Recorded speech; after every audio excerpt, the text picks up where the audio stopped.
د جنازې وخت راسي په لکونو باندې راوځي چې د اواز پورته کولو حق راسي بیا یو سړی نه پیدا کېږي کتاب کیږو توپک روانو ادریس پیرانه وړي په سلګو جړه د مولانا محمد ادریس پلویانو د پاکستان حکومت ته 3 ورځې وخت ورکړی تر څو د نوموړي قاتلین پیدا کړي او دوی خبرداري ورکړي چې په یاد موده کې پیدا نشي نو دوی به د خیبر پختونخوا ټول سړکونه او بازارونه بند کړي چرته حکومت د دې قاتلان متران کړی شو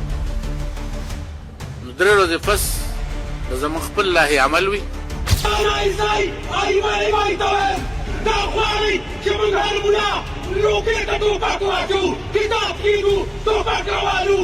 او بل لور ته د پاکستان یو شمېر رسنیو د پولیسو دنده پر غاړه د یو ویډیو په خپرولو سره ادعا کړې چې د بریدګرو څخه یو د افغانستان ذرایع وایي چې د حمله د افغان خارجي عناصر او د بهر ملکي خفیه ایجنسۍ په مرسته شوې ده د ټولنیزو چارو فعالان وایي چې د پاکستان رسنۍ هڅه کوي چې د لر او بر افغانانو ترمنځ د نفرت تخم وشیندي او د پښتنو ترمنځ د یووالي غږ کمزوري کړي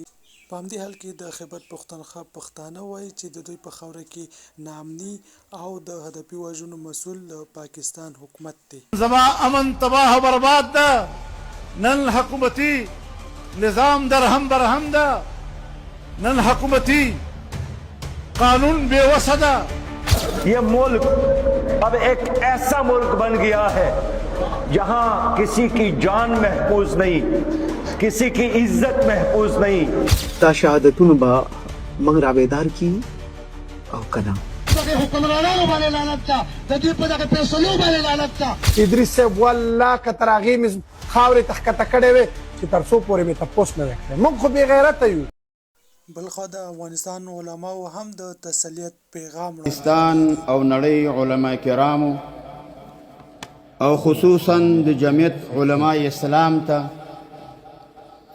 د شهید شیخ المشایخ الحاج مولانا محمد ادریس تقبله الله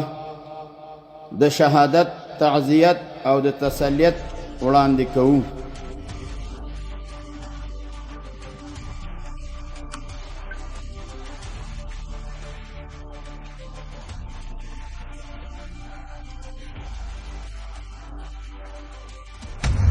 دا پاکستانی استخبارات و ایسای ملکی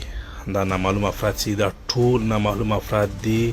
فوز دی او مونږ چې بغاوت نه کوو نو څه به کوو او تاسو خو مونږ په سرو وینو لمبولي یو ستاسو نه نفرت نه کوو نو څه به کوو